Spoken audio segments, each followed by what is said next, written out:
In the forgotten corners of the world, where the soil remembers every secret ever whispered into it, there are stories that are never written down, only passed from trembling lips to listening shadows. This is where we begin. Welcome to Folk Fear, a place where the old rituals never truly died, where grief has its own lantern and the dead still follow its light. Tonight, we bring you a tale whispered in the hush of mountain wind, The Lantern Burial, a haunting folk horror tale. Let the candle burn low, let no mirrors face the window, and whatever you do, never follow the lantern if it floats toward your door. Now, listen closely. The story begins. They say the dead come back in light, not in shadow. In Yến Lục, a village nestled between ridges wrapped in mist and memory, light was a sacred thing. Each year, at the end of the mourning season, the villagers walked barefoot to the temple hill, carrying paper lanterns painted with the names of the departed. The lanterns were lit with oil and prayer, then set adrift on the river that curved like a sleeping serpent around the village. The fire was meant to guide the dead away, not call them home. And the lanterns always faded. Always. Except for one. Lay stood at the river's edge, her hands trembling in the cold that arrived early this year. Autumn had skipped its gentle turn and dove straight into winter's bones. All around her, dim orange orbs bobbed across the water like wandering souls. The villagers had already begun the soft chant, a murmured dirge, passed from throat to throat like breath.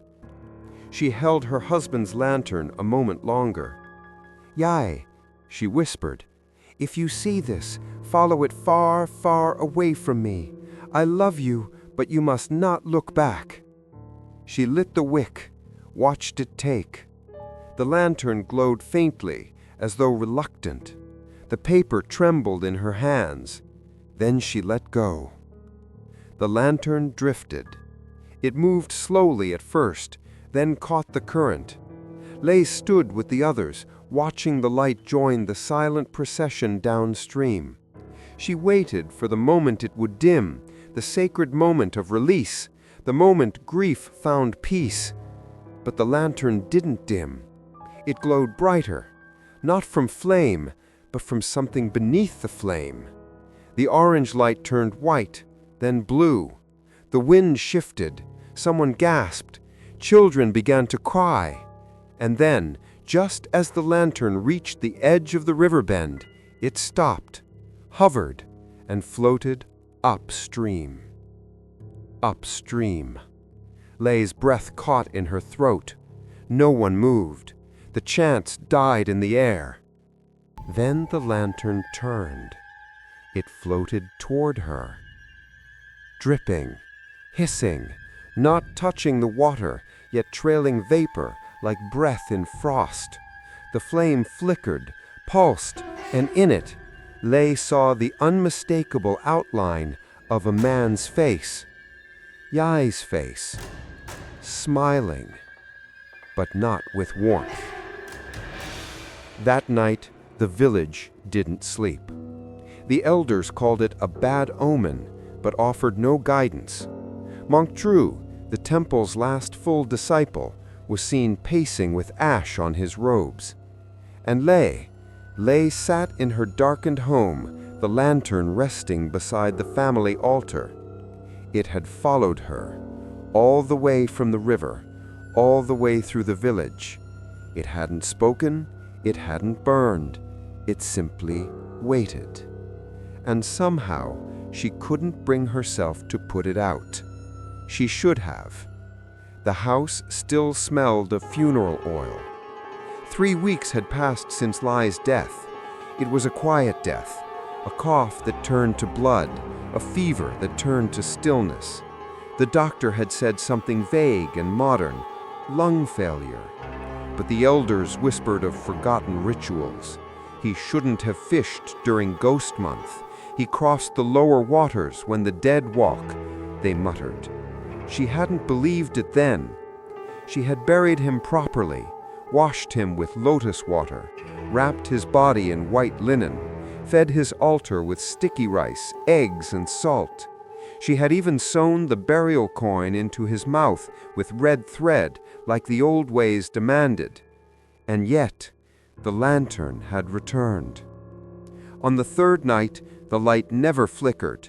It didn't need oil. It didn't need air. It burned for him. And he was still burning in her dreams.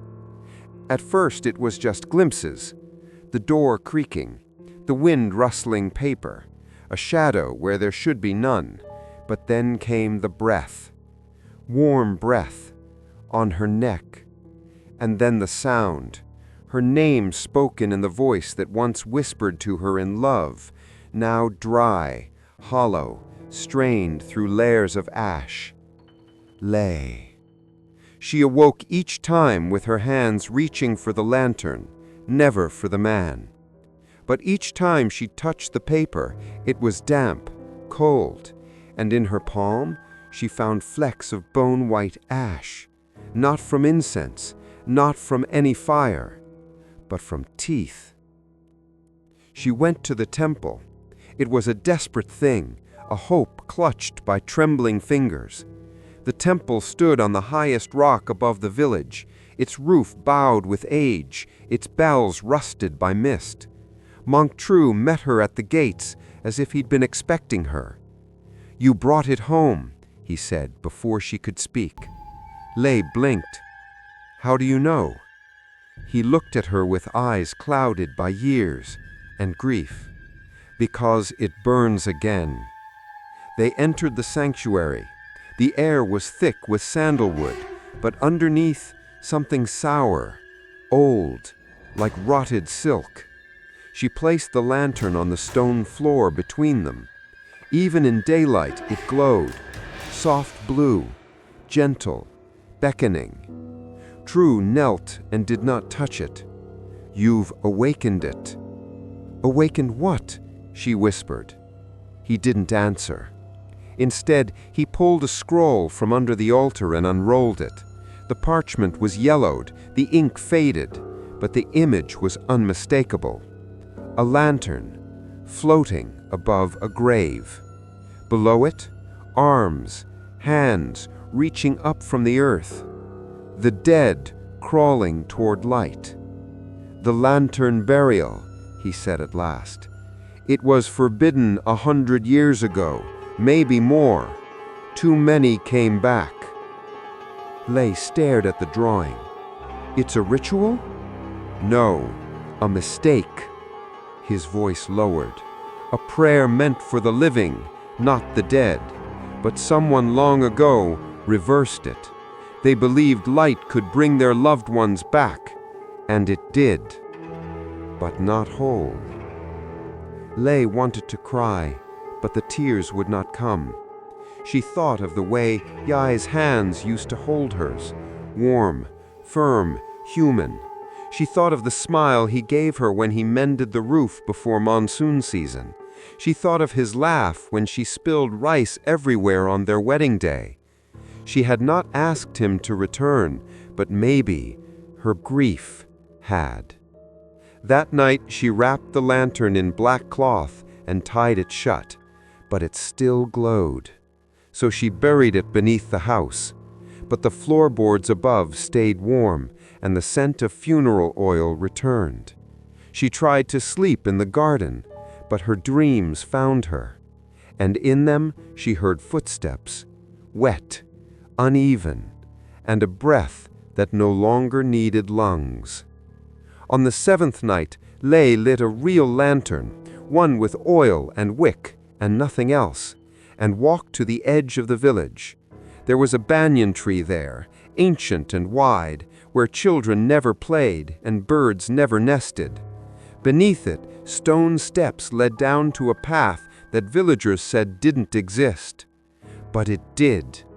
Covered in moss, Half sunken into the earth, the path waited, and Lay followed it, lantern in hand, because some loves are too deep to let go, and some lights are never meant to go out. The night carried no sound. Not even crickets dared sing under the banyan tree. Lay stood before it, her lantern trembling in the cold wind. The tree's roots hung from its vast branches like gray serpents, twisting together in knots that looked like faces mid-scream. The villagers said the tree had grown over graves, that its roots drank from the bones of the dead. Lay didn't believe in stories once, but she did now. Her husband's lantern, the cursed one she buried, had burned through the earth above it. She'd seen the smoke rise through the cracks in her floorboards, curling like fingers, smelling of sweet oil and old blood. So she came here, to where the path began and ended, to where the dead were said to whisper through the leaves. She stepped closer. The earth beneath her feet shifted, as though sighing. A sound, faint, hollow, like the rustle of dried paper, came from somewhere beneath the roots. Lay lifted her lantern. The glow revealed something carved into the trunk. Not natural grooves, but letters, old script, burned into the bark long ago. She brushed away the moss with her sleeve. The letters spelled Huet Dong, Lantern Tomb.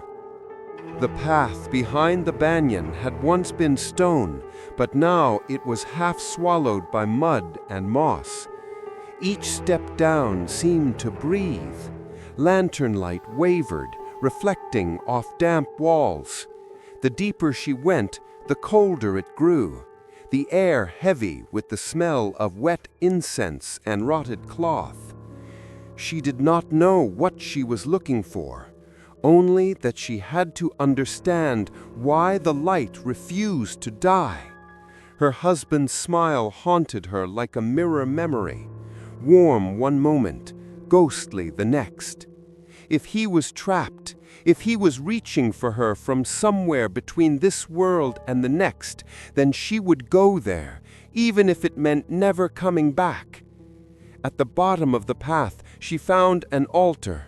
It was small, half collapsed, covered in vines. The offerings were long decayed, bowls of salt turned black, incense sticks melted into waxy puddles, the remnants of prayers eaten by time. And at the center, beneath a stone lid, was a hollow that glowed faintly blue. Not firelight, not reflection. It was the same hue as her husband's lantern. Lay set her lantern beside it. The two lights pulsed together, rhythmically, as if breathing the same unseen air. Then the ground trembled. She stepped back. The earth beneath the altar cracked open, a thin line splitting the stone. A gust of wind rose from below, not natural wind, but the exhale of something long buried. It smelled of river water and smoke, and within it she heard faint whispers, too soft to make out at first, then clearer. We followed the light. She staggered back, covering her mouth. The whispers multiplied, layering over each other like the sound of a crowd behind a wall.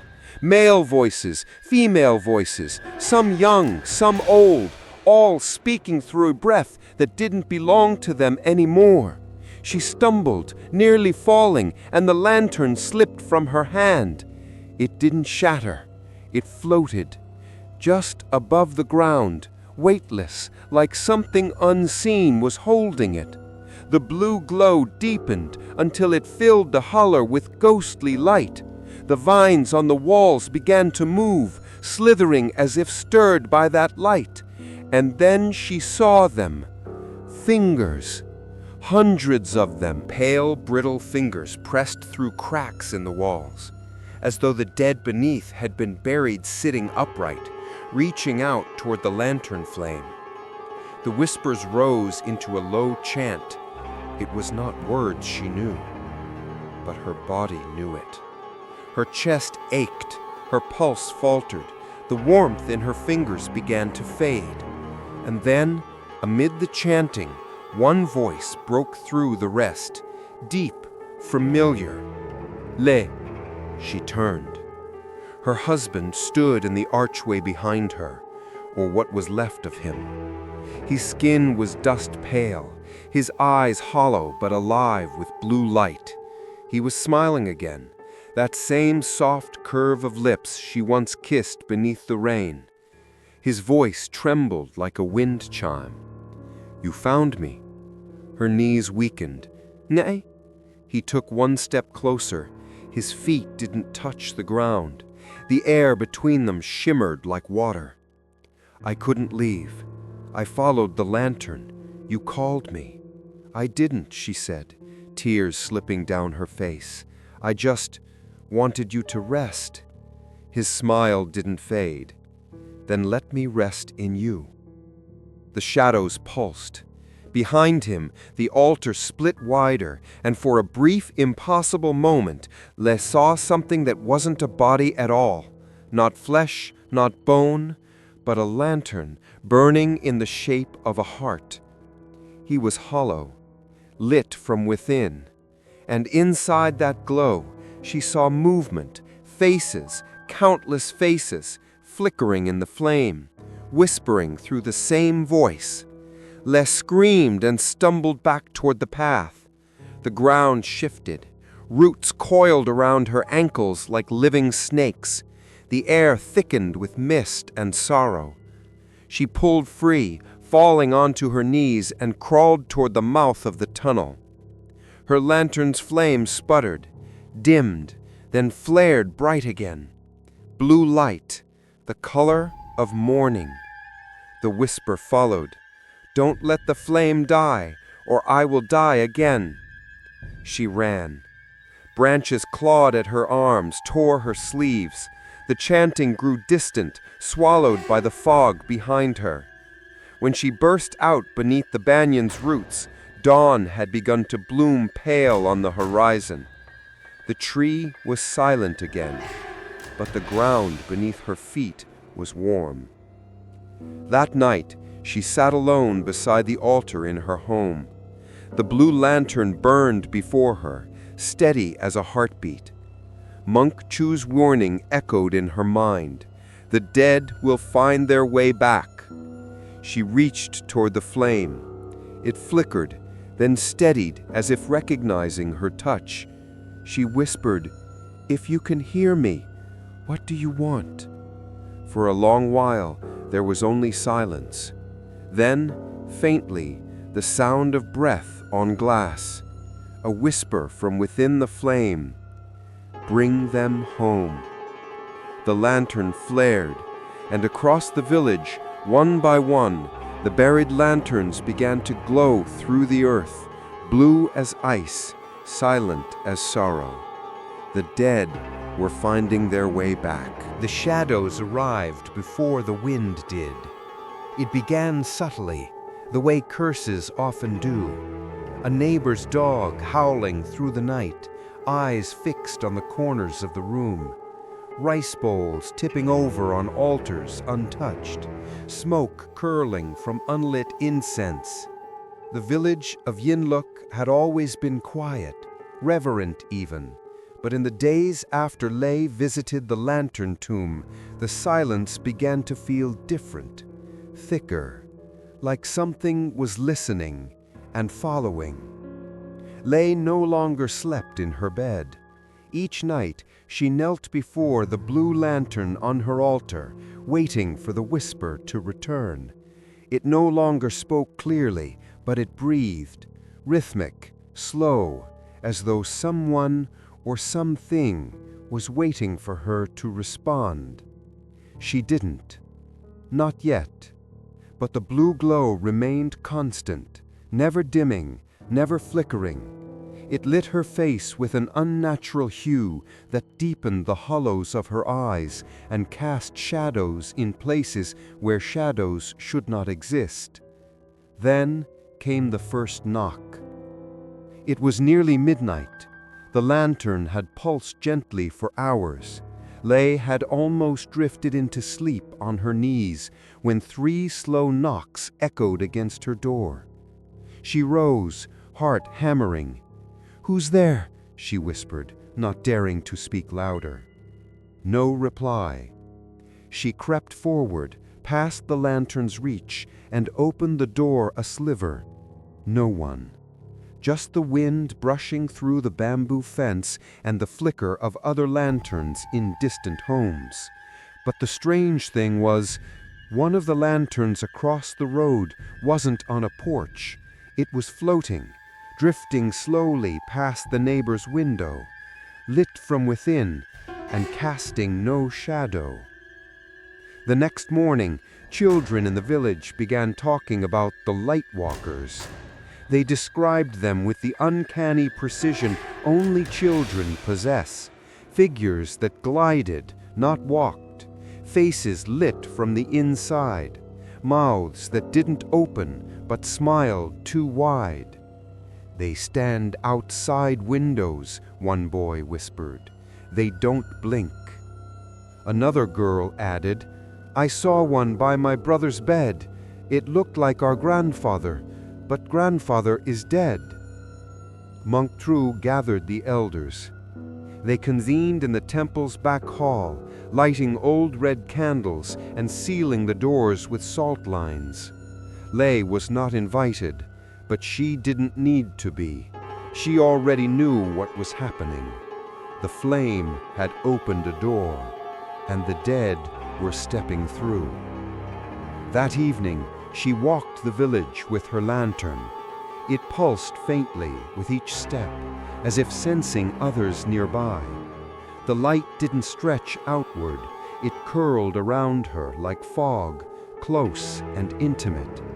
She passed 5 homes and saw 8 lanterns still lit.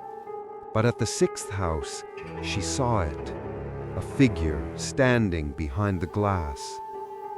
It was not trying to hide. Its body was tall, wrapped in white mourning cloth that fluttered though there was no breeze. Its face was round, childlike, with no eyes, only dim hollows glowing soft blue. And when it turned to her, its face did not move, but its shadow did. A long serpentine blur that crawled toward her across the ground. Lei stepped back, raising her lantern. The figure flickered. It melted into mist. But the shadow lingered. She fled back home and placed the lantern inside a bowl of salt. It still burned. The air grew heavier. The walls began to sweat. From the corners of her vision, Lei saw faint outlines, as if reflections were moving without her. The next day, 4 villagers reported nightmares. Each claimed they dreamed of blue light floating in their rooms. One described his late wife combing her hair in the doorway.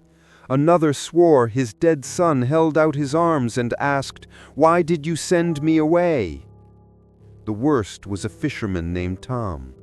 He never woke up. His wife found him kneeling before their family altar, mouth open in a frozen scream, tears crusted to his cheeks.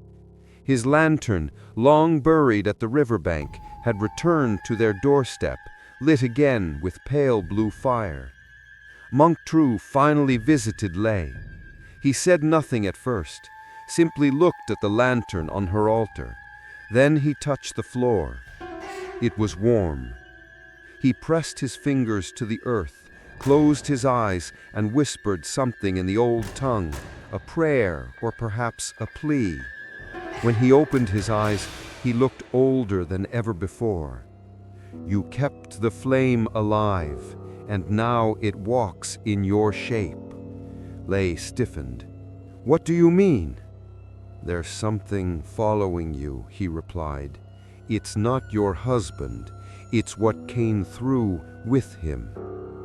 She wanted to deny it, but she couldn't. The night before, she had seen her own reflection blink before she did. That night, she sealed her windows with paper talismans, the kind her grandmother used to hang during eclipse nights, covered in red ink and stitched with hair. She sprinkled salt across the thresholds, tied bell charms to the lantern's base, and recited every burial chant she remembered. Still, the shadows came. Not just one, many. Figures gliding past her home, stopping before her door, placing palms against the wood that left wet prints in the morning. The blue light outside flickered. Shapes pressed their foreheads to her window. They didn't breathe, they didn't blink, but they waited. And each time they appeared, the lantern inside her home burned a little brighter. On the 7th night, she awoke to find her hands glowing. Blue light bled from her fingertips. She wept. The grief she had carried, raw, sacred, unspoken, had curdled into something else, something with a heartbeat that didn't belong to her, and it was calling the dead to her, calling the shadows. The flame had followed her, but now something else was following the flame. And in the far distance, beyond the hills, more lanterns were beginning to glow beneath the soil. Some deep, some forgotten, some never buried at all. It was just past dusk when Lei heard the bell. Not the temple bell. That one had rusted through long ago and hadn't rung in years. This was something softer, sadder. A bell meant to call not the living, but the lost. The sound drifted through the rice fields like a whisper blown from another time. She followed it. No lantern, no salt, just her. Barefoot on damp soil, her breath turning to fog in the cooling air. Each step felt like walking backward through a dream. And then she saw him. Monk Tu, kneeling in the middle of the road, surrounded by a perfect circle of ash. He held a single unlit lantern in his lap, carved not from paper, but thin slices of bone, polished, yellowed, and brittle. When he looked up, his eyes were rimmed with salt. "You should not have called them," he said quietly, "but now you must listen." They sat together in silence, facing the dying light of evening. He did not ask what she had seen. He already knew. Instead, he lit the bone lantern, not with fire, but by breathing into it. The glow it gave was soft and pulsing, like a heartbeat remembered through cloth. "This is not a story for the ears. It is a story for the bones." He placed the lantern between them and told her everything. A long time ago, before temples were built and names were carved into wood, the villagers of Yến Lục followed a different rite. When a person died, they were not buried with tears, they were buried with flame. Each family would craft a lantern from the hair, skin, and ash of the deceased. Inside, a fire would be lit, one that did not need oil or wick. This was called the lantern burial. It was not to honor the dead, it was to hold them. The belief was simple. If grief burned too brightly, it could light a path back. So they captured grief in the lantern, sealed it with silence, and buried it beneath banyan roots, where the spirits could not find their way home. But one year, a woman disobeyed. She was a widow like Lei. She loved too deeply, mourned too fully, and refused to bury her husband's light. She relit the lantern, she called him back, and he came, but he brought others with him. True's voice shook as he continued. They do not return whole. The light brings only what the flame remembers, not what the soul forgets. It burns grief into shape, and the shape is never human. Leia's hands trembled in her lap. They look like who we miss. They speak like them, but they are not them. He gestured to the lantern. The more you grieve, the brighter they burn, and the brighter they burn, the further they pull you into their light. Leia's throat tightened. Then what are they? The monk turned, and in that moment his face was not sad, it was hollow. They are hunger, hunger made from memory. He stood and began drawing symbols in the ash around them. These are words that hold back flame, not fire, flame. The difference matters. Why? Because fire dies, he looked up. Flame remembers. Leia stood too. Tell me how to end it. True's hand stopped moving. You can't.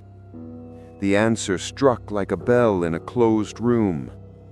You can only dim it, he added, one lantern at a time, one memory at a time. He walked toward her, placed the bone lantern in her hands. It was warm. When the light inside you grows too strong, you must bury it, not with earth, with forgetting. I don't want to forget him, she whispered. I know. That's why he still walks. That night, Leia returned home to find her door open. Not broken, not forced, just open. Inside, everything was as she left it. The blue lantern on the altar, the salt untouched. But something hung in the air, a scent like burned jasmine and old water. She turned and saw the footprints, wet, bare, too large for a child. They led from the doorway to the center of her home and stopped right before the lantern. She approached slowly, her hands tight around the bone lantern Monk True had given her. The blue flame flickered, then pulsed, and in the reflection of the altar's glass, she saw something behind her. Not a man, not a shadow, something in between. She turned, but there was nothing. Only the sound of her own breath and the faintest echo of her name, spoken not from behind her, but from inside the lantern. She buried the bone lantern that night beneath her husband's grave. She did not pray. She did not weep. She simply whispered, "Rest." And for the first time in weeks, the flame did not follow her home. But it found someone else, a child, standing at the edge of the riverbank, holding a new blue lantern and humming an old burial chant. Backward. The ash returned on the 8th morning. It began as a single smear across Leia's table, faint, gray, and shaped like a line drawn by trembling fingers. She brushed it away, thinking it dust. Then she saw another on the wall, a curve, then a curl, then words. The old kind, strokes written in the temple's burial script, long forgotten by most. She recognized the ink by the absence of ink. The message burned not onto parchment, but into soot. It spelled one word, forgive. Lay stepped back, heart frozen in her chest. Then the wind rose, and ashes danced through her home. That day, the villagers burned prayer paper earlier than usual. The smoke above Yến Lục had changed. It no longer smelled of hope or remembrance. It smelled like things that had not fully died. Salt black, sour, like bones too long left in shallow water. The children no longer played near the shrines. The elders walked in pairs, and the dogs barked at nothing. Lay kept her windows shuttered and her altar lit. She began to find new ash marks each day, not always in words, but shapes. A rice bowl, a fishing net, a cracked teacup. All things her husband once touched. Sometimes she would follow the trail, expecting it to end at a window or the floor, but instead, the ash led her back to the altar, where the blue lantern now flickered as if sighing. On the 12th morning, she found a letter on her pillow. Not paper, ash, pressed carefully into the fabric, dark gray against white. Each line spelled a sentence, the curves too perfect to be done by wind, and she recognized the handwriting. It was his. Gaze. The way he used to write his name with the little flourish on the final stroke, the same flourish she teased him about. And now it spelled, I never left. I was cold. You called me back. Tears fell silently as she touched the marks.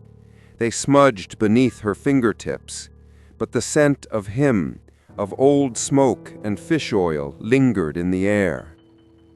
The next day, she saw another widow in the village carrying a lantern.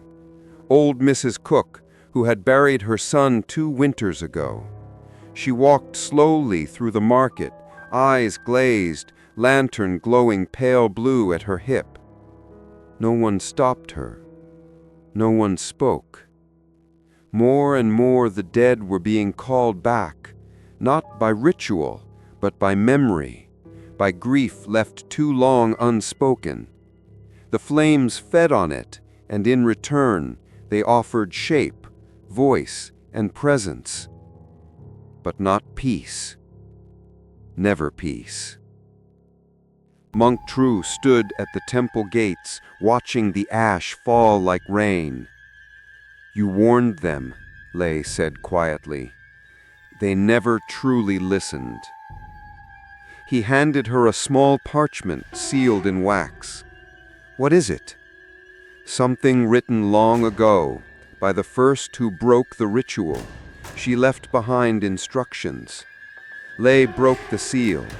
Inside was a list, short but precise.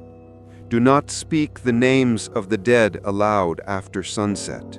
Do not relight what the river extinguished. If they write to you in ash, do not answer. If they whisper from the lantern, do not reply. If they knock, do not open the door. At the bottom, one final line in shaking script. The light you give them is the warmth they take from you. That night, Lay dreamed of a room made entirely of soot. She stood inside it, barefoot, as ash fell gently from the ceiling like snow. There were shelves filled with lanterns, thousands, each glowing faintly, and in the center, a table. Her husband sat at it, writing, but as she stepped closer, she saw he had no face, only smoke in the shape of him. Yet his hands moved, carefully, lovingly, spelling her name over and over in trails of soot. She reached for him. He turned and said nothing, but the air whispered, Come closer. Let me be warm again. She woke gasping, her palms covered in black dust, and a new message was waiting for her, this time carved into the ash on her mirror. You don't need to be alone. The next morning, 8 new families in the village were seen with lanterns relit. Blue flames dotted the hills like fallen stars. Children began singing songs no one had taught them, old songs, burial chants, but backward. The melody twisted, the rhythm broken, and the ashes kept writing. On windows, on walls, on skin, a language not meant to return.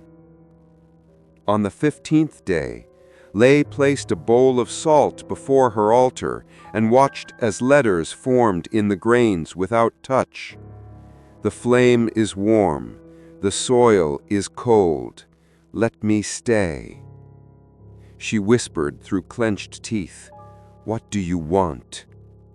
The flame pulsed and spelled in smoke, You. That evening, she walked to the river, the blue lantern in her hands, the same spot where it had refused to die. She knelt, lit a match, held it to the lantern's base, but it would not catch. The flame inside had no need of oil now. It had her. And as she held it, she saw words swirl inside the glow, flickering faster than she could read. Thousands of sentences, memories, pleas, promises, and deep in their center, something darker. A name, not her husband's, not anyone she'd ever known. Just one word, older than language, burning at the core. She dropped the lantern. It didn't fall. It floated, rose into the air like a spirit ascending. But instead of rising to the sky, it drifted toward her chest and hovered there, just above her heart, burning, whispering, writing letters in her breath.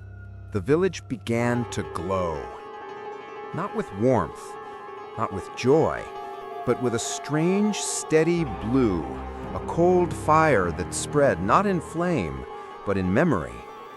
The kind of glow that belonged to mourning, not celebration.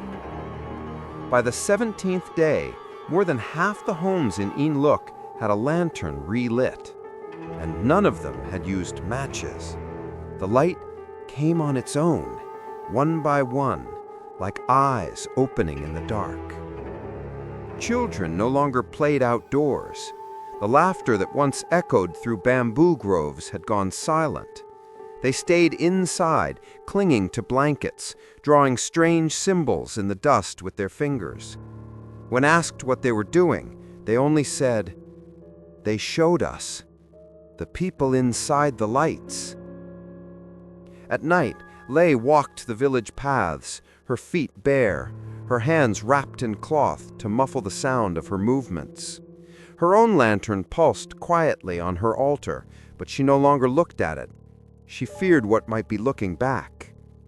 Each house she passed had a glow, some flickering faintly behind curtains, others hanging from trees where no one had placed them. Some floated gently in midair, suspended, still, like time itself had stopped breathing. She saw her neighbors, old Mr. Duan, who hadn't spoken in months, now whispering to a glowing jar as if it were his lost wife. The Chow twins, who hadn't mourned their father at all, now sitting cross-legged outside his empty grave, blue light between them, eyes completely glassed over. The worst was the teacher. Madame Yi had been one of the first to burn her husband's letters. She had buried his belongings with salt. She had not wept, not even once. And yet now, she stood in the center of the road every night, eyes blank, holding a lantern with both hands. No one dared speak to her, because her mouth moved constantly, as if repeating something taught to her in a voice no longer hers. Monk Tru stopped ringing the temple bell. Instead, he began scratching sigils into the stones outside the temple, working tirelessly from dawn to dusk. He no longer entered the sanctuary. He said the statues had begun to breathe wrong. When Lei approached, he looked up with cracked lips and hollow eyes. It's not just grief now. It's hunger. It's learned to feed. On what? She asked. He didn't blink. On warmth. That night, the first villager fell into the sleep they did not wake from. A girl named Mai, 6 years old. She had spoken to her dead grandmother the night before. The family had thought it innocent, a child's way of coping, but in the morning, she was cold, eyes wide open, a blue flame dancing on the edge of her blanket.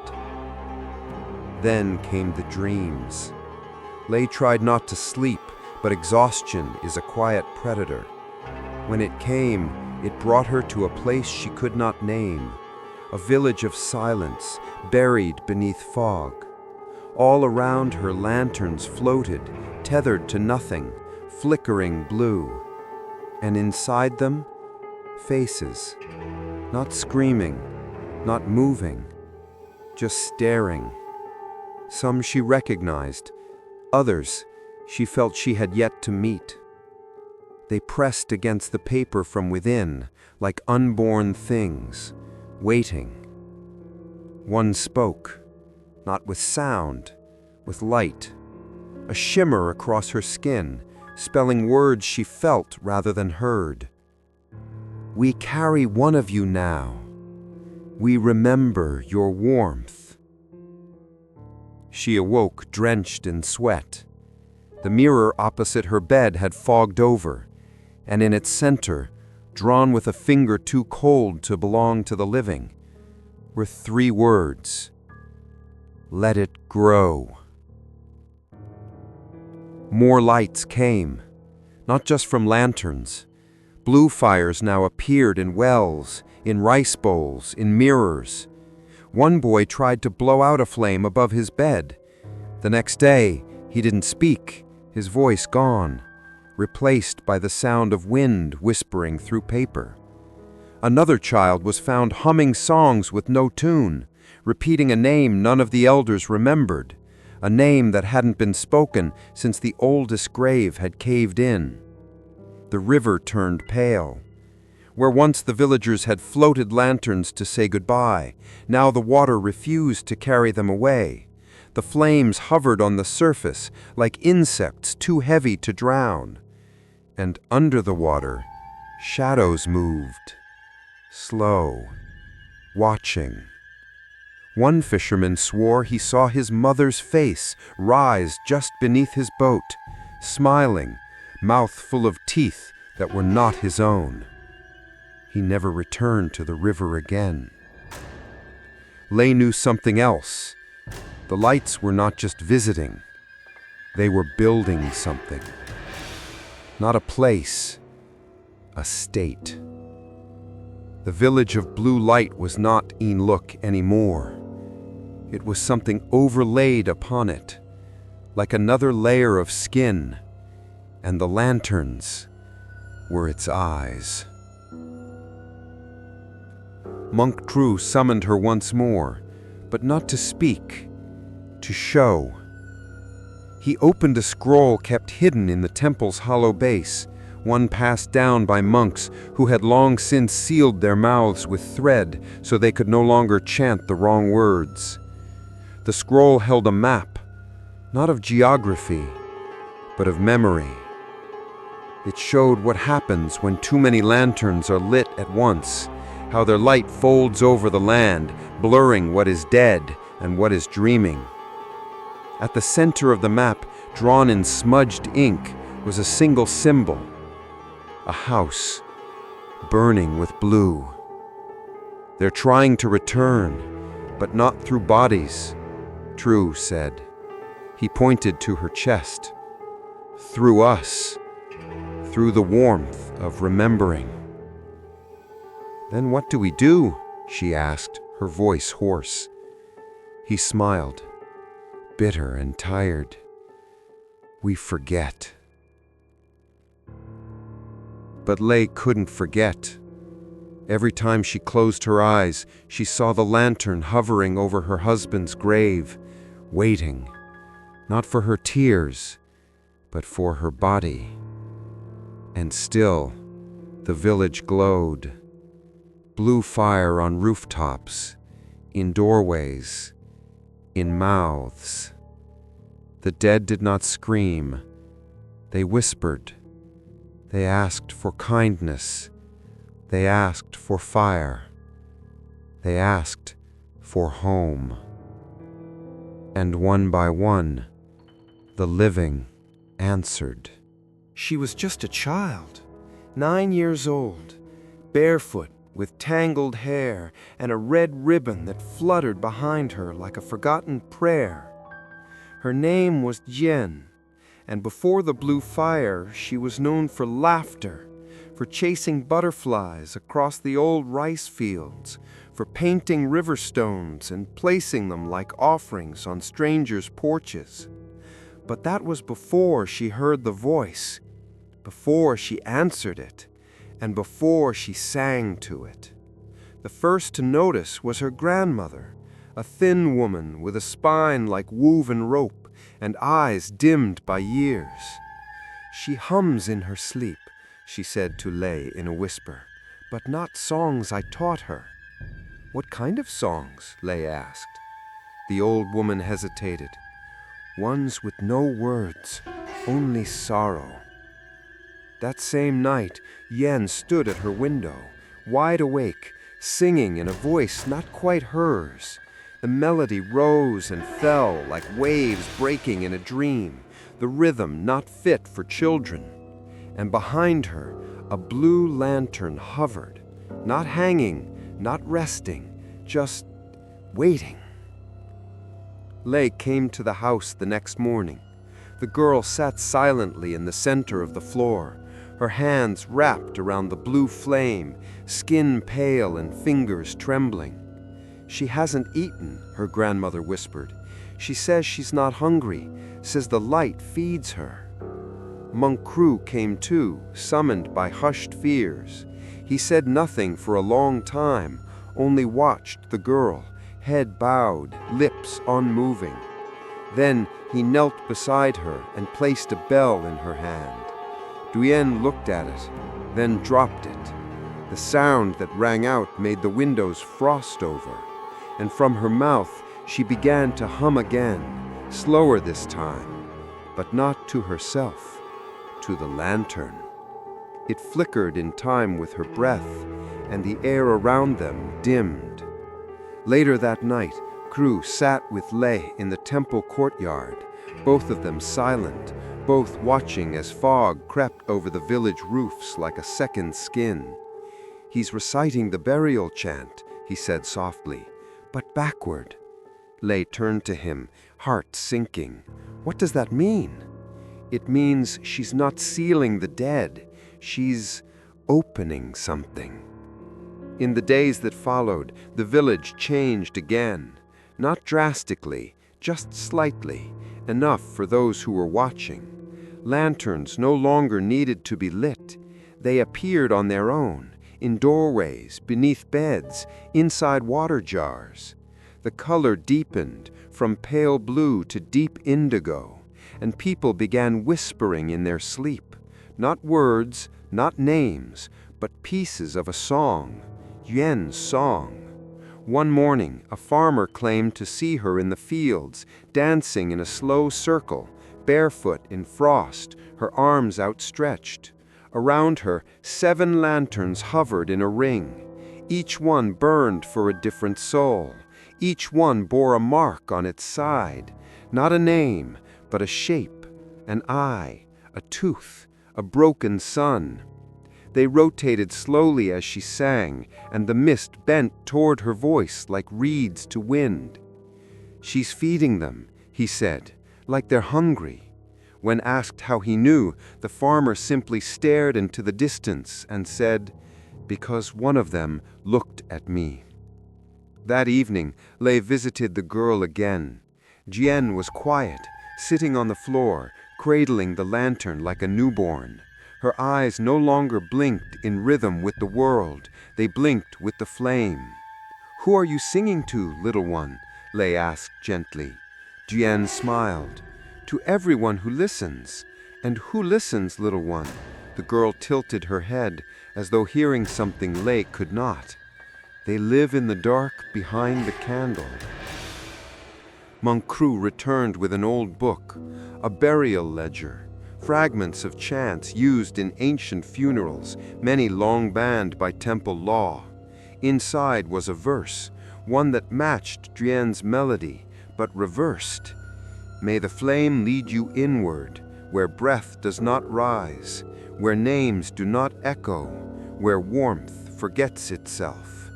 Recited backward, Cru said, it becomes an invitation, an opening, a hollowing. He turned to Lei, eyes sunken.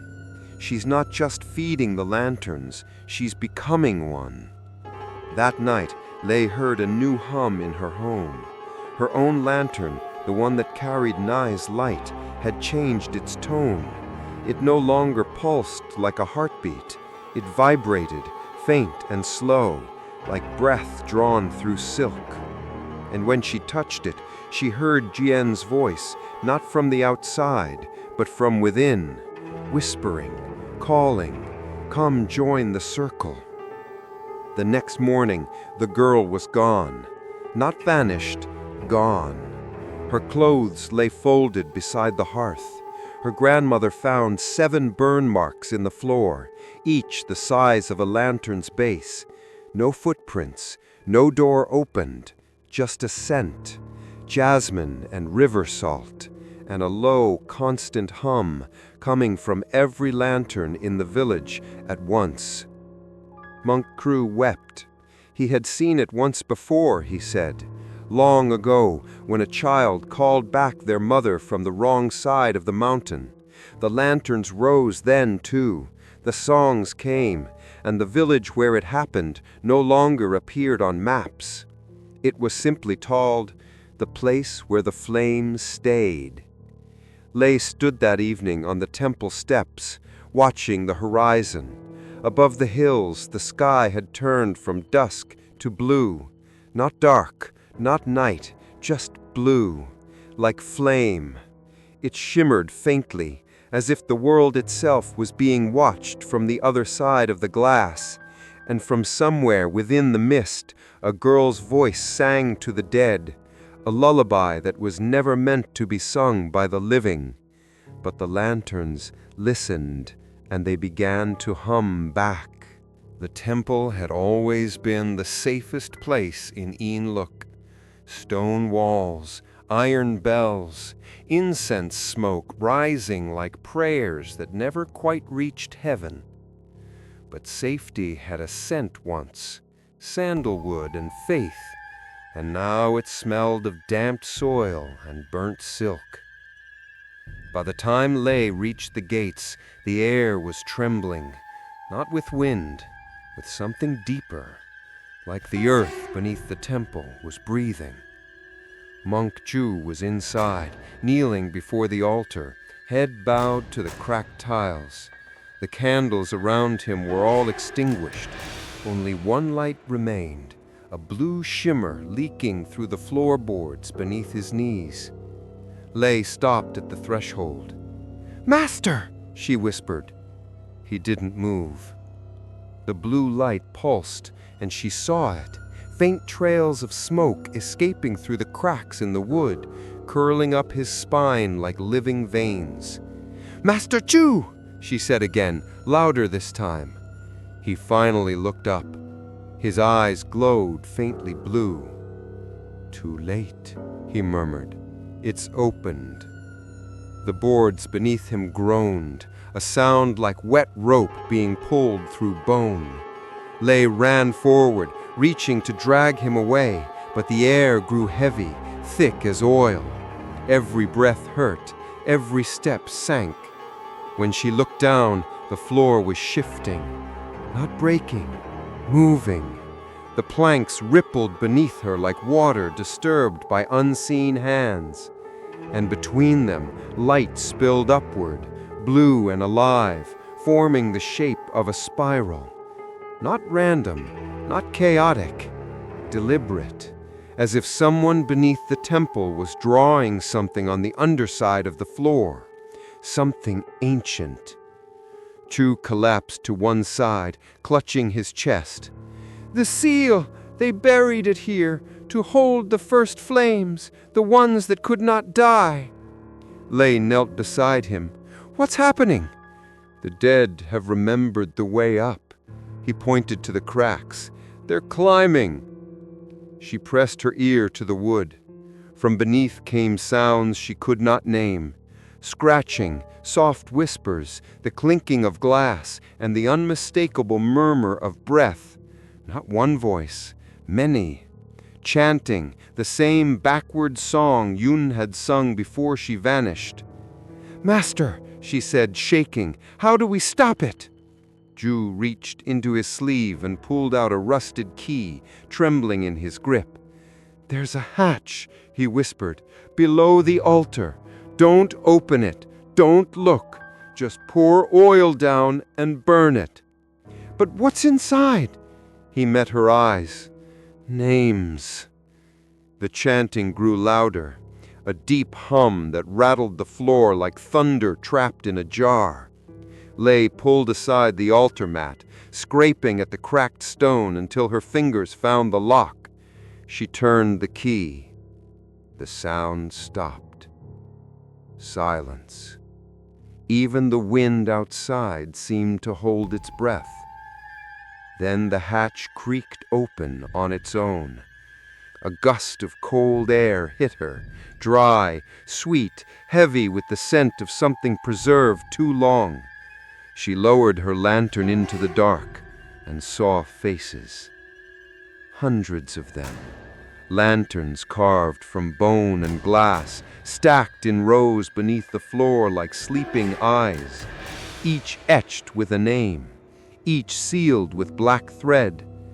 But one was different, smaller, newer, and glowing faintly. Her name burned across its front. Lei. She staggered backward. "No!" Her breath hitched as she stared into the pit. Every other lantern began to pulse, one by one, a chain of heartbeats. Soft at first, then faster. The glow filled the chamber, spilling through cracks, filling the temple with ghostly fire. The walls trembled, dust fell from the rafters. The chanting returned, louder now, layered with countless voices. Ju struggled to stand. Close it before they—" He never finished. Hands reached through the cracks, pale, translucent, thin as paper, clutching at his robe. He screamed, but no sound left his mouth. The light swallowed it. Lei grabbed the oil flask and poured it into the hatch, her fingers slipping on the wood slick with ash and sweat. Then she struck a match. The fire caught instantly, but instead of red, it burned blue. It didn't consume, it bloomed, like petals unfolding from beneath the earth. Faces appeared in the flame, smiling, sorrowful, familiar. Yai's face was one of them. He looked up at her through the fire, lips moving soundlessly. And then, without warning, the lantern bearing her name burst from the pit, floating before her, light flickering like breath. She staggered back as it hovered at her chest height. Inside, something moved. Not shadow, not smoke, something beating, alive. Her heart echoed it. For one long, endless moment, both pulses aligned. Then it whispered, her own voice, "You were always meant to join us." The flame went out. Darkness swallowed the temple. When she opened her eyes again, Monk Chu was gone.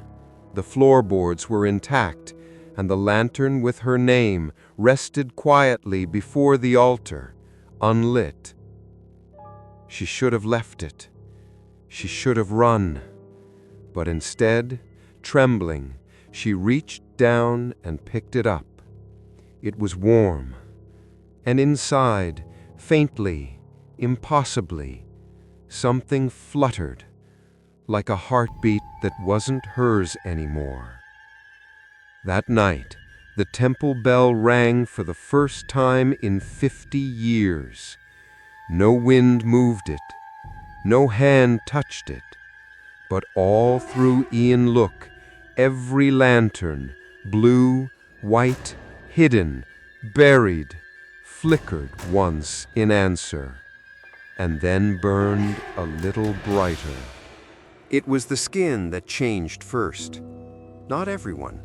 Just those who had kept their lanterns too close. They began to look faded.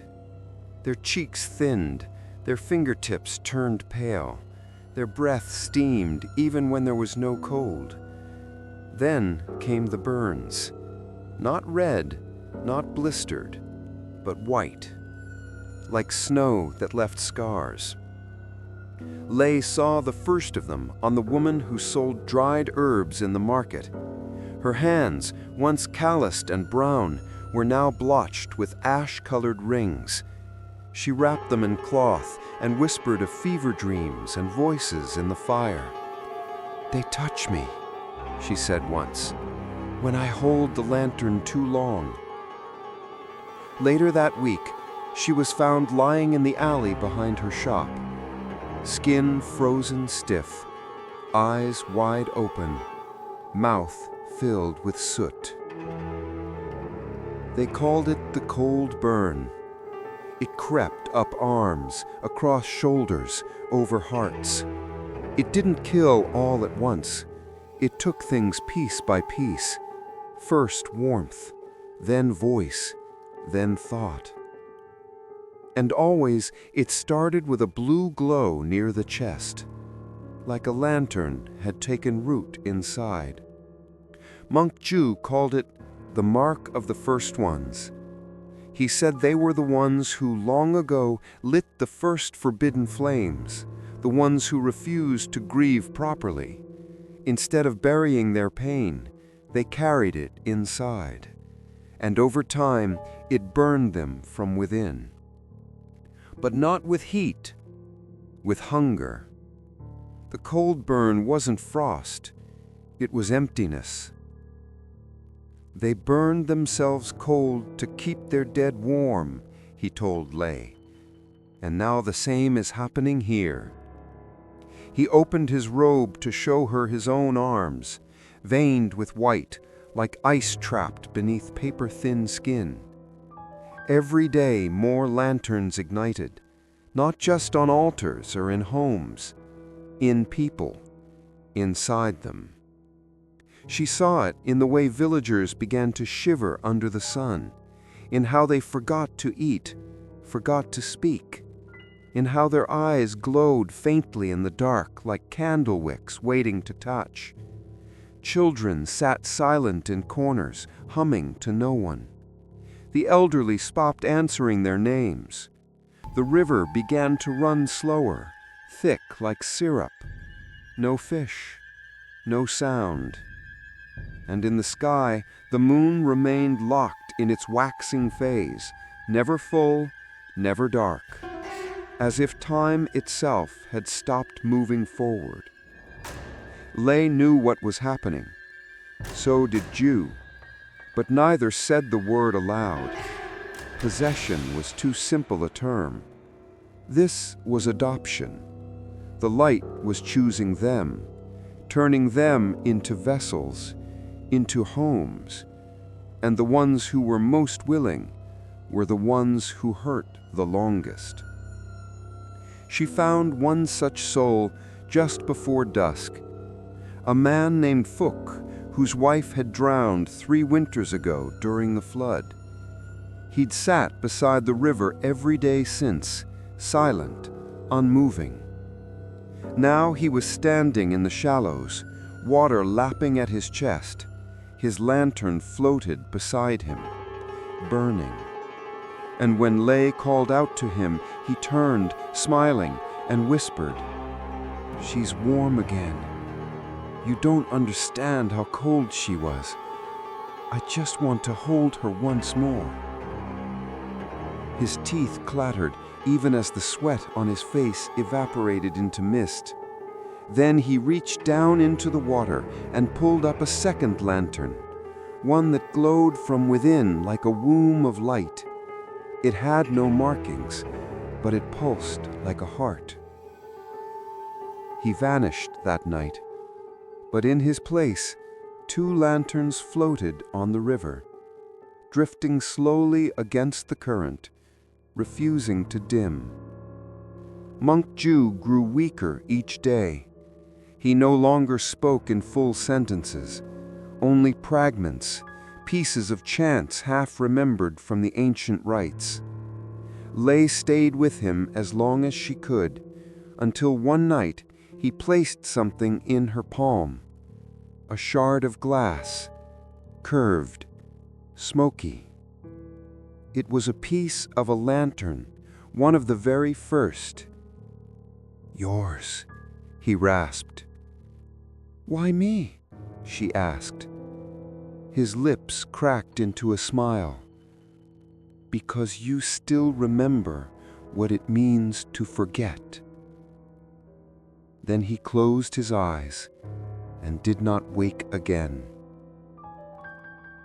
The next morning, she found a mark on her chest, right over her heart, a pale ring, faint but glowing when touched by candlelight.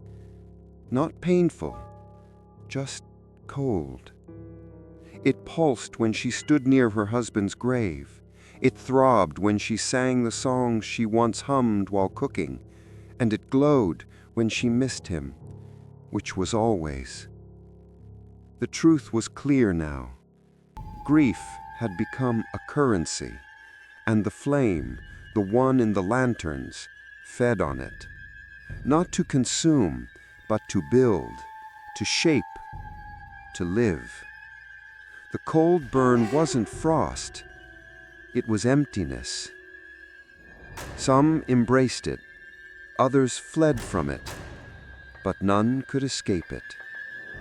Even those who buried their lanterns found that days later they had returned, placed gently on their pillows, flickering faintly, waiting to be held.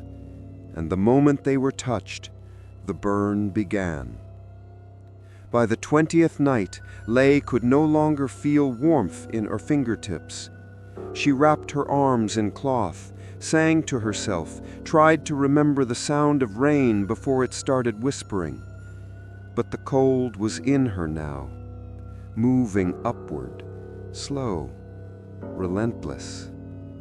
And as the lantern on her altar pulsed in the rhythm of a heart no longer her own, she finally understood. The ones who burned themselves cold had done so for love, and now she was doing the same. Not because she wanted to be consumed, but because she could no longer stand to forget. The river had always been the village's boundary, a border of memory, of life and loss. It was where farewells were whispered, where ashes drifted like feathers, where lanterns were given to the current so the dead could find their way beyond. But now, the river carried nothing, not even light. Lay stood at the edge of the stone embankment, the blue lantern pulsing quietly in her hands. The water no longer shimmered.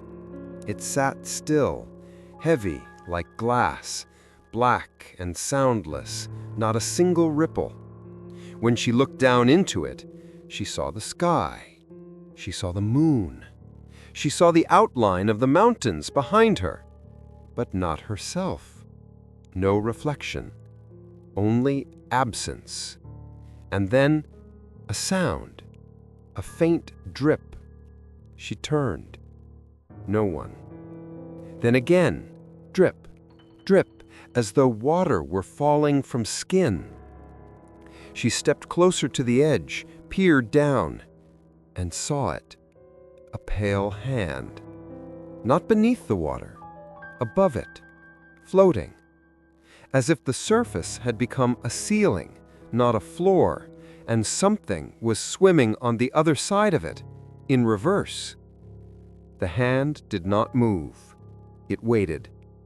Then came another, a shoulder, a neck, a face.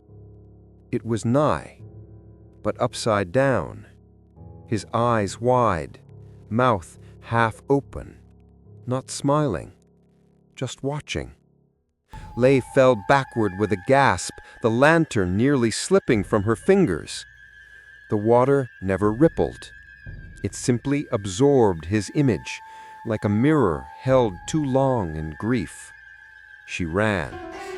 Not far, just to the edge of the old footbridge. But even here, the river held no sound, no current, just stillness. The other villagers had noticed it too. They whispered about it in corners, called it the sleeping vein, said it was no longer a river. It was a portal, a membrane, a window between two Yến Lục villages, one of breath, one of memory, and the line between them had gone thin, too thin. Later that evening, Lei followed a light toward the water. Not a lantern, a glow, soft, blue, pulsing like the others, but different. It moved across the river, not on it, from underneath. She stood frozen on the riverbank as it reached the opposite shore, slid up the slope without touching the grass, and took the shape of a person, a woman, old, dressed in burial robes soaked black, hair floating upward like kelp. Her mouth opened, but instead of words, she sang, a note that sounded like mourning and wind and the ache of waiting. And then, one by one, other lights gathered beside her. Dozens, hundreds. They took the shape of villagers, children, elders, lost lovers, forgotten names, every face that had once been missed, every soul that had ever been carried by lantern light, now walking back. Lei dropped to her knees, her breath fogged. The river did not freeze, but her hands did. She clutched her lantern tighter. Inside, it pulsed in sync with the figures, and then she heard it, not from outside, but from the water itself. Let us reflect again. That night, 3 people disappeared. No signs of struggle, only shoes left neatly by the river, and lanterns drifting upstream, the wrong way, lit and warm. Monk True once warned her, never follow a light against the flow. It's not guiding you, it's luring you. She remembered too late. On the 22nd day, a child was found in the river, standing knee-deep, eyes closed, hands cupped. Inside his palms, a drop of blue flame, not water. It hovered, flickered, then entered his skin like ink. He blinked and said, "I brought my sister back. She lives in my arms now." Lei couldn't sleep. She stared at the lantern on her altar, now glowing steadily, like it had claimed a heartbeat of its own. She thought of her reflection that no longer appeared in glass or water. She wondered if she no longer reflected, was she already halfway there? Already halfway gone? At dawn, she returned to the river.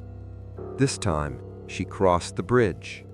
She walked the far bank, where the blue lights danced low between the reeds. She placed her lantern on the grass and sat beside it, and waited, not for Nye, for herself, to see what had been left behind, to understand what part of her was still real. Fog crept from the surface, shapes formed in it. One approached, slow, deliberate. She didn't flinch, even when it took her form, even when it reached out and touched her cheek. Cold, but kind. The river spoke without words. It offered not reunion, not resurrection, but surrender. The kind that comes when grief has turned into memory, and memory into invitation. An invitation to stay, to burn, to forget the warmth that once hurt so deeply. But Lay stood. She lifted the lantern. It flickered once, then dimmed. Not out, just smaller, like a breath withheld. She stepped away from the water, and for the first time in many days, the river rippled. A soft breeze passed, and a reflection returned, not clear, not whole, but hers, flickering faintly in the current. She smiled just a little and whispered, "Not yet." That night, the river carried her lantern downstream. It did not hover. It did not drift against the current. It flowed, softly, and behind it, in the sky, the moon finally moved. The scent of jasmine rice filled the village square, bitter, sweet, and tinged with the unmistakable bite of smoke. But no one had cooked. No firewood had been burned, no pots stirred, yet the scent lingered. It drifted through the alleys, beneath doorways, into sleeping mouths. The villagers awoke to the sound of wooden bowls clinking, tables creaking, music, soft, stringless, floating from nowhere. Yến Lục was hosting a feast, but no one had sent the invitations. Lay stepped out of her home and saw them. Long tables, lacquered and black and gold, stretching from the temple gates to the riverbank. Bowls of steaming food rested atop silk runners, untouched but hot. Teacups shimmered with dew. Lanterns hung low above every seat. But no one sat at the tables. Not yet. By noon, the living began to gather, drawn not by hunger, but something older. They stood silently at the edge of the square, watching as their places were laid out for them. Each plate bore their names, painted in soot, delicate, precise, and across from each plate, another bowl, empty, waiting. Children wandered between chairs, giggling. Not their usual giggles. These were soft, distracted sounds, like echoes borrowed from someone else's joy. They climbed onto laps that weren't there, whispered into ears no one could see. A boy placed a flower into the palm of empty air and said, "Grandfather, you forgot this last time." His mother wept quietly and did not stop him.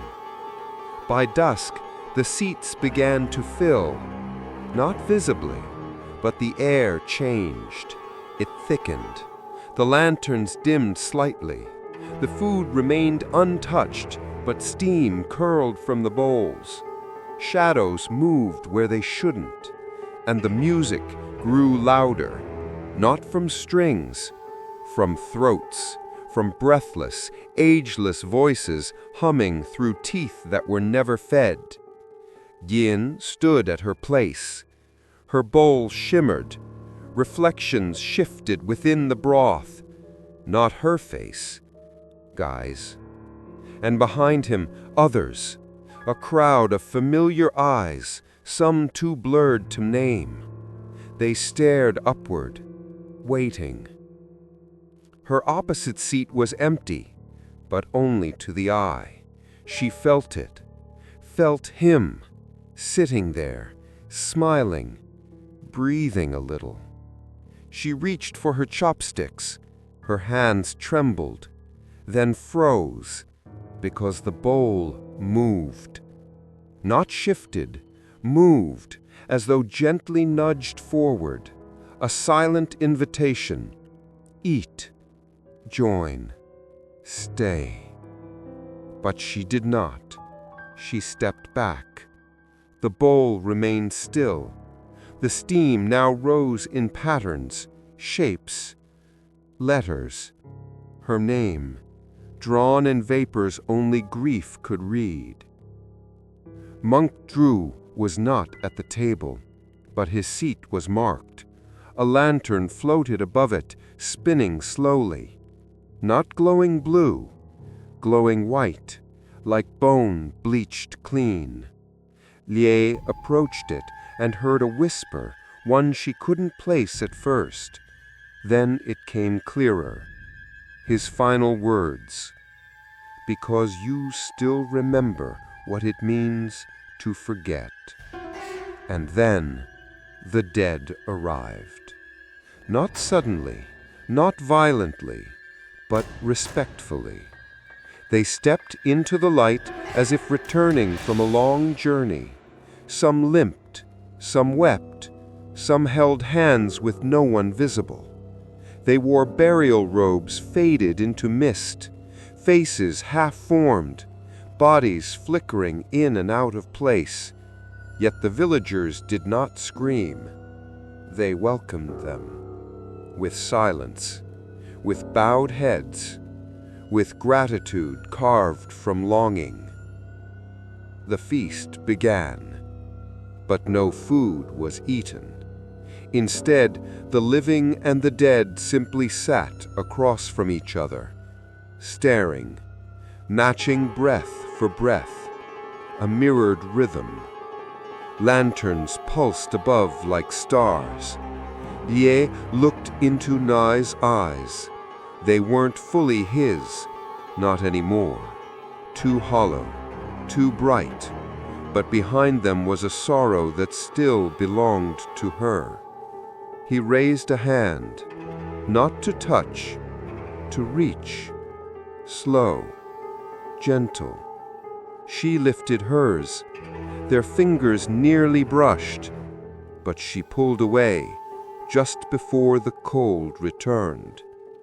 He didn't speak, just nodded, as if understanding, or waiting for next time. Midnight came.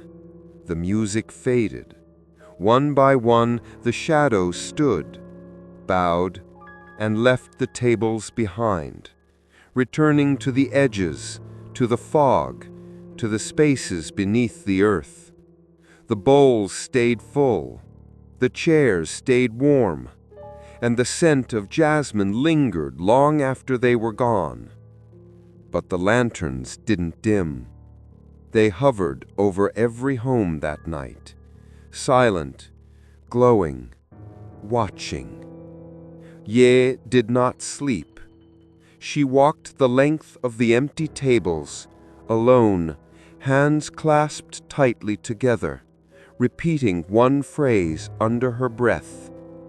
I remember you, but I will not hold you. Again and again, as if it were a shield, a mantra, a final goodbye spoken through gritted teeth. Behind her, the lantern with her name drifted gently down onto the head of the table, and pulsed once, twice, then stilled. The wake had ended, but no one left, because the dead had not come for food. They had come for presence, for warmth, for just a little more time, and they had been fed. It was no longer a question of grief, not sorrow, not even memory. The lanterns were no longer answering pain. They were becoming something else, something older than mourning, deeper than love. They were feeding, not on tears or prayers, but on light itself. Lei stood at the center of the temple courtyard, her fingers raw from chanting the reversal rites. She had repeated them until her voice cracked, her lips bled, and her breath tasted of salt and fire. Nothing changed. The lantern bearing her name still glowed on the altar, untouched by time, by oil, by flame. It burned with a will, with hunger. And every night its pulse grew stronger, sinking not just with her heartbeat now, but with something buried beneath the soil of Yến Lục, something vast, something ancient and waking. The wake had ended, but no one returned to normal life, not truly. Some villagers began walking in circles after sunset, chanting phrases that had never been taught. Others refused to enter their homes unless their lantern was lit first, as if afraid of being alone in the dark. And some simply disappeared. Not with screams, not with struggle. They faded. Their bodies left behind like shells emptied in silence. Their clothes warm, their eyes hollow, and always, always, a lantern flickering where they had last stood. Monk Trut's absence was deeply felt, though no one spoke of him. They couldn't. His name had vanished from lips, from records, even from Lei's own memory, though she clung to it desperately. His face grew blurred, his teachings unmoored, and when she whispered his name to the lantern, it replied with a hollow laugh.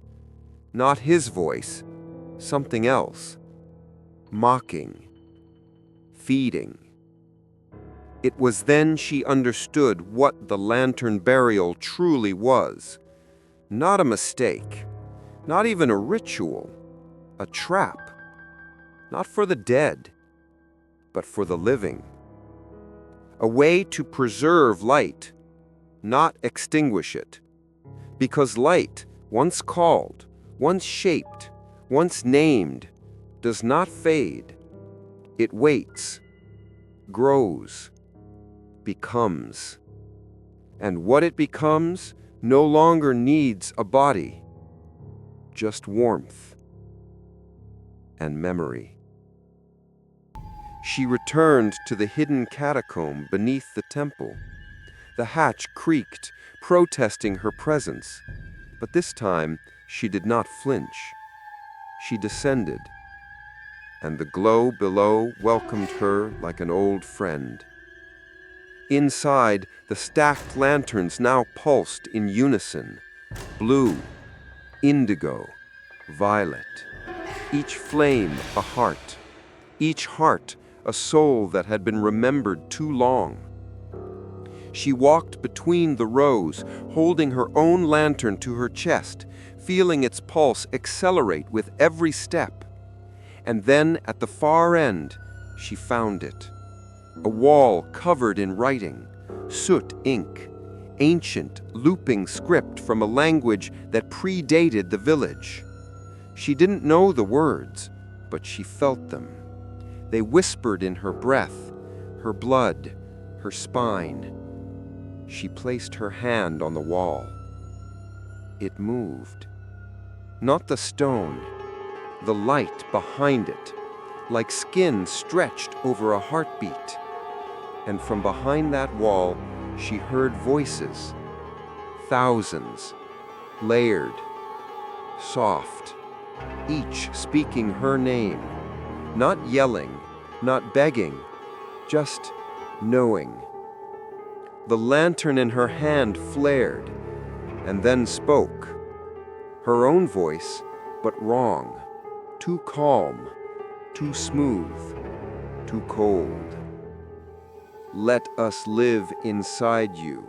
You've already made space. She dropped it, but it floated, hung in the air before her, flickering faster. The other lanterns began to rise as well, one by one, circling her like fireflies drawn to breath. The air grew hot, then cold, then still, and then silence. She heard her husband's voice last. Nigh, soft, close. You carried me so far, Lay. Let me carry you the rest of the way. She fell to her knees. Tears came, not from sorrow, but from recognition. She had wanted this. In the dark corners of her mourning, in the empty bed she lay, in the empty half-finished sentences she spoke to herself, she had already made the invitation, and the light had accepted. But then, a flicker, not blue, not cold, a single yellow spark, small, dull, human. It rose from her chest like breath catching in winter, and she remembered the day she lit for wedding lantern, not at a funeral, but at a beginning, a celebration of warmth, of life, of shared paths.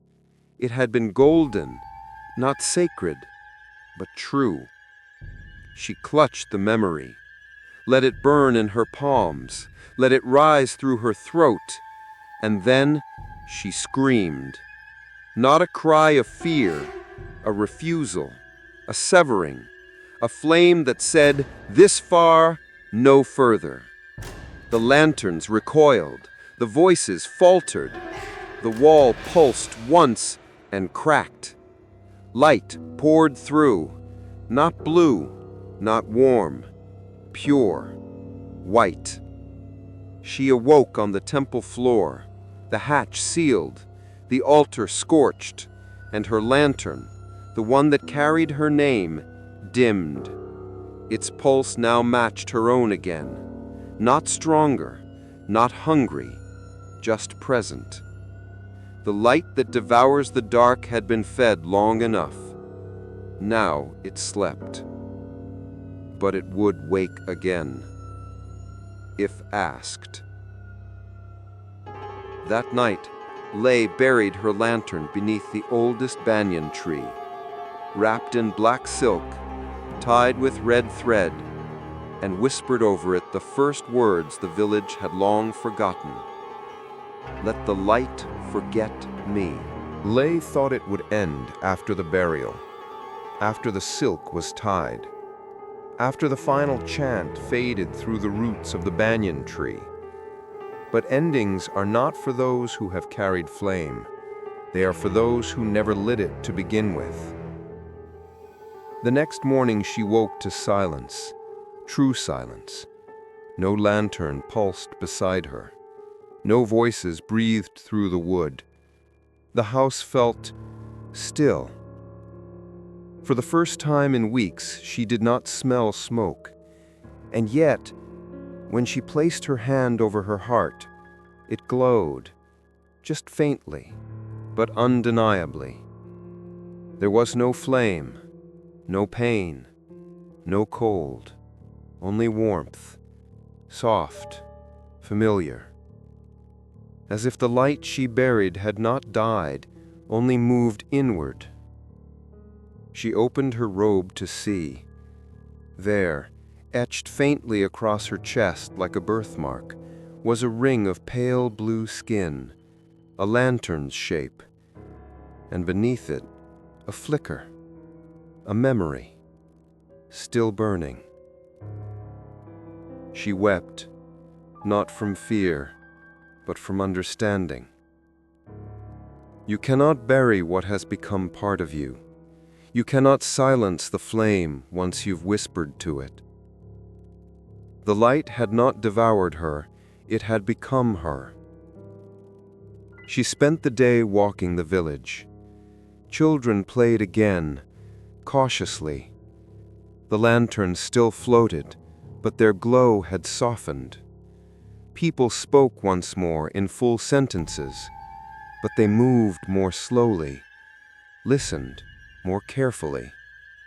And each of them, like her, bore a faint glow somewhere beneath the skin.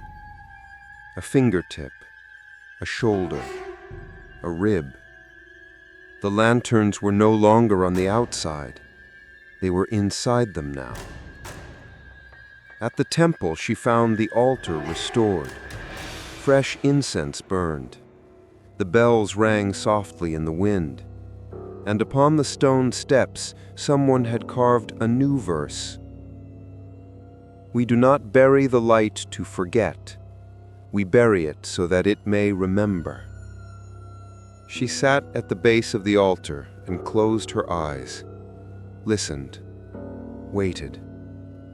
And from deep within her own breath, she heard Ngai's voice, not in words, in warmth, a presence. Not reaching out, just resting. Not separate from her, not haunting, just there.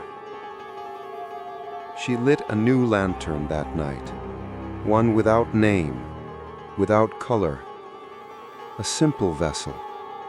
Inside it, she placed a single grain of rice and a thread of her hair. No chant, no fire, just intention.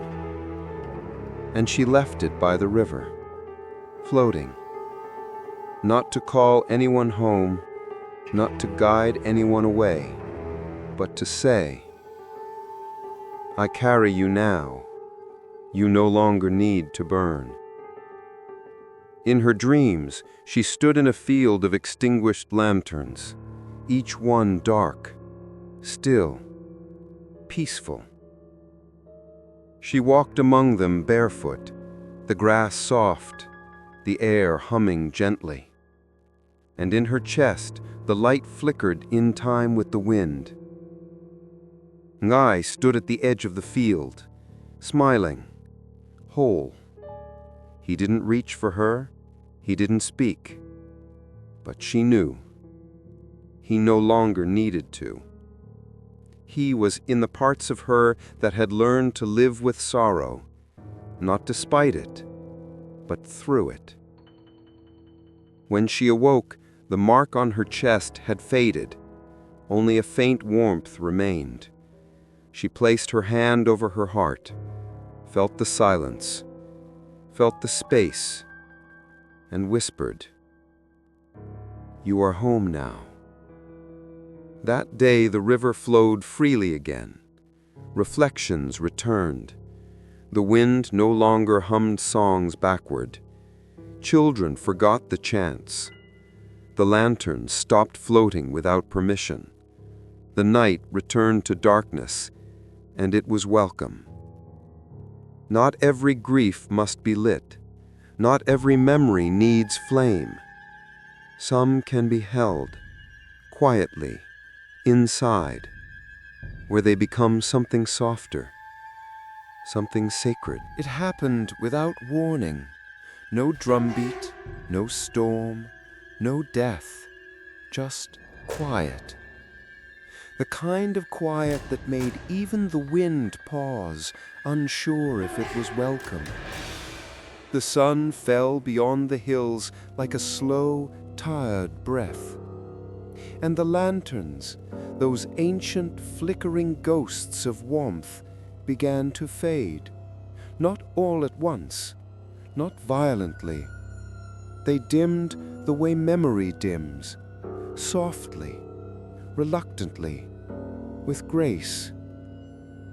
Lei stood in the center of Yến Lục, barefoot on stone. She carried nothing now, no lantern, no scroll, only a small jar of salt tied in red cloth, and a song in her throat she no longer needed to sing.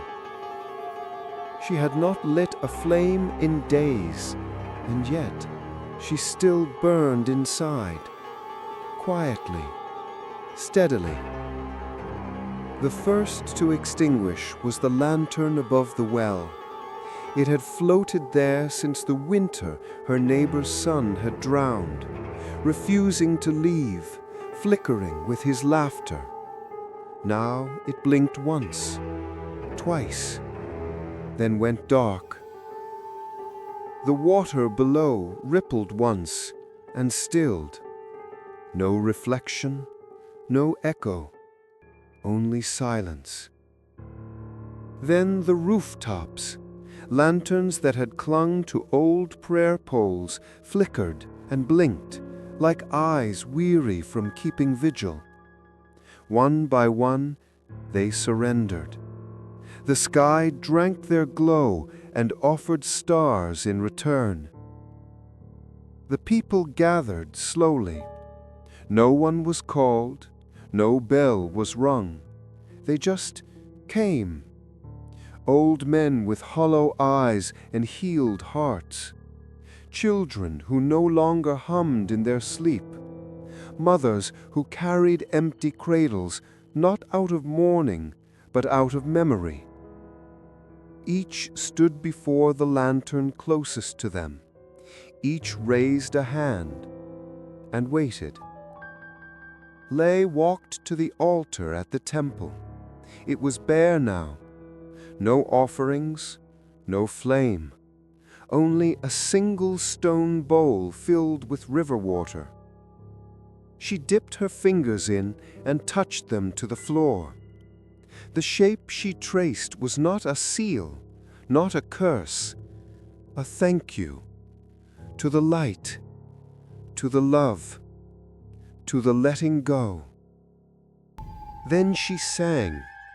No chant, no spell, just her own song, the one she once hummed while sweeping her home, long before the death, long before the cold. A melody of rice and rain and quiet companionship. The sound of two people living and losing and continuing. The lantern bearing her name flickered above the banyan tree one last time, then dimmed, and with it the others began to follow. A wave of darkening, not fearful, not tragic, just right, like candles at the end of a vigil, as though the night had remembered it did not need to fear itself anymore. One by one, the villagers stepped forward. They held out their hands, and the final glows settled into their palms. Not hot, not cold, just light.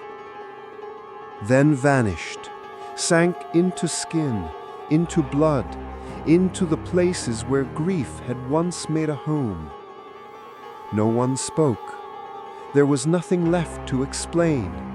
They had all carried lanterns. They had all lit the dead. They had all been burned. And now they would walk with that light inside them, not to summon the past, but to honor it. Lay turned to the hills beyond the river. The fog no longer glowed. No shadows moved within it. The blue shimmer was gone, but she still saw them, not with her eyes, with the part of her that remembered. They stood there, all of them, not waiting to return, not asking to stay, just watching. Grateful, silent, whole. She bowed, and they bowed back, then turned and walked into the dark that no longer needed lanterns.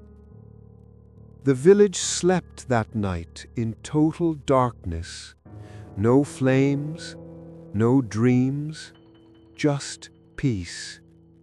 And when the sun rose, it touched the rooftops of Yến Lục like it was seeing them for the first time. Somewhere beneath the soil, where roots cradle forgotten names, the last buried lantern crumbled to dust. its flame finally at rest.